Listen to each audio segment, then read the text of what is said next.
اعوذ باللہ من الشیطان الرجیم بسم اللہ الرحمن الرحیم۔ شیخ مساعد مندنی اور طارق العمر بڑے گہرے دوست تھے اور وہ دونوں حج کے سفر سے واپس آ رہے تھے اور حج کی رحمتوں، برکتوں اور ثواب کے تذکرے کر رہے تھے۔ وہ دونوں محسوس کر رہے تھے کہ وہ پھر سے پیدا ہو گئے ہیں اور انہیں ایک نئی زندگی مل گئی ہے اور کتاب زندگی کا ہر ورق گناہ اور خطا کے گرد و غبار سے پاک اور صاف ہو چکا ہے۔ وہ اسی طرح کی گفتگو میں مشغول تھے اور ساتھ ہی جب ریاض پہنچ گئے تو اچانک وہاں پہنچتے ہی انجن سے دھماکے کی آواز آئی۔ شیخ مساعد نے سڑک کے کنارے گاڑی روک دی اور جلد ہی سے انجن کا ڈھکن کھولا۔ معلوم ہوا کہ انجن تو بالکل تباہ اور برباد ہو چکا ہے۔ ظاہر ہے کہ یہ ایک بہت بڑا حادثہ تھا اور اس کی مرمت کے لیے کافی صرفے کی ضرورت تھی، اور ادھر حال یہ تھا کہ جیب تقریباً خالی ہو چکی تھی اور بہت کم رقم بچی ہوئی تھی۔ شیخ مساعد کہتے ہیں کہ ہم حیران و پریشان ہو گئے کہ اب کیا کریں، اور تھک ہار کر گاڑی کے پاس راستے کے کنارے چپ چاپ بیٹھ گئے کہ نہ تو رکنے کے لیے کوئی جگہ تھی اور نہ جانے کے لیے کوئی راستہ موجود تھا۔ اچانک میرے ساتھی طارق نے کہا، کیا ہم سفر پہ نہیں ہیں؟ میں نے کہا، بالکل ہم سفر پر ہیں۔ پوچھا، کیا ہم محتاج اور ضرورت مند نہیں ہیں؟ میں نے کہا، ضرور ہم محتاج اور ضرورت مند ہیں۔ پھر پوچھا، کیا ہم مصیبت زدہ نہیں ہیں؟ اس طرح کے سوالوں سے میں جھلا گیا اور کہا، تم کہنا کیا چاہ رہے ہو؟ اس نے کہا، مسافر، پریشان حال اور مصیبت زدہ کی دعا اللہ تعالیٰ قبول فرماتے ہیں، تو پھر ہمیں کس بات کا انتظار ہے؟ آؤ صلاۃ حاجت پڑھ کر اللہ سے دعا کریں اور اپنے رب سے رو کر اور گڑ گڑا کر اس مصیبت کو دور کرنے کی التجا کریں۔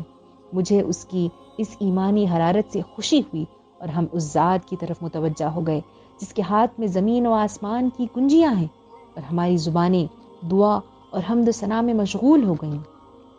ہم میں سے ہر ایک اپنے رب سے سرگوشی کرنے لگا اور امید و یقین سے بھرے ہوئے الفاظ کے ساتھ اسے پکارنے لگے، اور جواب ملنے میں کوئی تاخیر نہیں ہوئی۔ تھوڑی ہی دیر بعد ہماری گاڑی کے پاس ایک شاندار گاڑی رکی۔ اس کا مالک نیچے اترا، جس کے لباس و پوشاک سے اور رکھ رکھاؤ سے معلوم ہو رہا تھا کہ وہ بہت مالدار ہے۔ اس نے ہمیں سلام کیا اور حال چال دریافت کرنے کے بعد شدید گرمی اور دوپہر کے وقت راستے کے کنارے بیٹھنے کی وجہ پوچھنے لگا۔ ہم نے صورتحال بتلائی۔ اس نے ہمیں تسلی دی اور کہا، گھبرانے کی کوئی بات نہیں ہے۔ اس نے کہا کہ ریاض کے گورنر نے صلاۃ جمعہ کی ادائیگی کے بعد مسجد سے نکلتے ہوئے تمہیں راستے میں ایک طرف بیٹھا ہوا دیکھ لیا۔ انہیں تشویش ہوئی کہ اس وقت تم لوگ راستے کے کنارے کیوں بیٹھے ہوئے ہو، اس لیے انہوں نے مجھے بھیجا کہ تمہاری مشکل معلوم کروں اور اسے حل کرنے کی کوشش کروں۔ آؤ تم دونوں اب ان کے مہمان ہو۔ شیخ مساعد کہتے ہیں کہ ہم اس کے ساتھ ایک شاندار محل اور فرحت بخش باغ میں پہنچے اور مہمان خانے میں داخل ہوتے ہی دیکھا کہ طرح طرح کے کھانوں سے سجا ہوا دسترخوان ہمارا انتظار کر رہا ہے۔ شدت کی بھوک کی وجہ سے ہمارے لیے انکار کی کوئی گنجائش نہیں تھی، اس لیے ہم دسترخوان پر ٹوٹ پڑے۔ کھانے اور آرام کرنے کے بعد انہوں نے گاڑی کے بارے میں پوچھا اور کہا کہ آج تو جمعہ ہے، اس لیے تمام ورک شاپ اور دکانیں بند ہو چکی ہیں، اس لیے ایک دن آرام کیجیے۔ لیکن ہمارا اصرار یہ تھا کہ آخر کوشش کر کے دیکھتے ہیں، ہو سکتا ہے کہ کوئی دکان کھلی مل جائے۔ ہمارے اصرار کو دیکھ کر وہ ہمیں لے کر ایک ایریا میں گئے جہاں ہمارا مقصد حاصل ہو گیا۔ ایک دکان کھلی ہوئی مل گئی، حالانکہ خود ہمارے میزبان کو اس پر حیرت ہو رہی تھی کہ آج یہ کیسے کھلی ہوئی ہے۔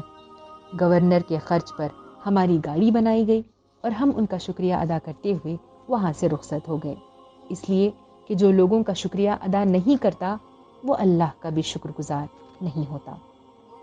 ہم راستے بھر پیش آمدہ واقعے کے بارے میں سوچتے رہے کہ ہماری سوچ اور خیال سے اوپر اٹھ کر ہماری مدد کی گئی، ہمیں مصیبت سے نجات ملی اور اللہ تعالیٰ نے اپنے بندوں میں سے ایک بندے کو ہماری حاجت پوری کرنے پر مامور کر دیا۔ تو کون ہے وہ ذات جس نے گورنر کے دل میں بات ڈالی کہ وہ ہماری طرف متوجہ ہو اور ہمارے بارے میں معلوم کرے اور اس کے لیے ایک شخص کو متعین کر دے؟ حالانکہ ہم لوگوں کی نگاہوں میں محض ایک مسافر تھے جو آرام یا کسی ضرورت کی وجہ سے رک گیا ہے، خصوصاً جبکہ ہم شہر کے اندرونی حصے میں تھے اور ہائی وے پر بھی نہیں تھے۔ بلا شبہ یہ اللہ کی رحمت تھی جس نے ہمارے لیے تمام اسباب مہیا کیے، ورنہ تو ظاہری اعتبار سے ہم سفر کے لائق نہیں تھے۔ یہ اللہ کی نوازش اور کرم کی بارش ہے جو اس کے بندوں پر برستی رہتی ہے۔ وہ جہاں کہیں بھی ہو، یہ پروردگار کی نعمت ہے جس نے انسانیت نواز گورنر کو ہماری طرف متوجہ کیا اور اسے ہمارے غم اور آلام کو دور کرنے کا ذریعہ بنایا۔ پاک ہے وہ ذات جو اپنے بندوں پر بہت مہربان اور اپنی مخلوق پر نہایت رحم کرنے والی ہے، جس کا یہ وعدہ ہے وَقَالَ رَبُّكُمُ ادْعُونِي أَسْتَجِبْ لَكُمْ، اور تمہارے رب نے فرمایا کہ مجھے پکارو، میں تمہاری پکار کا جواب دوں گا۔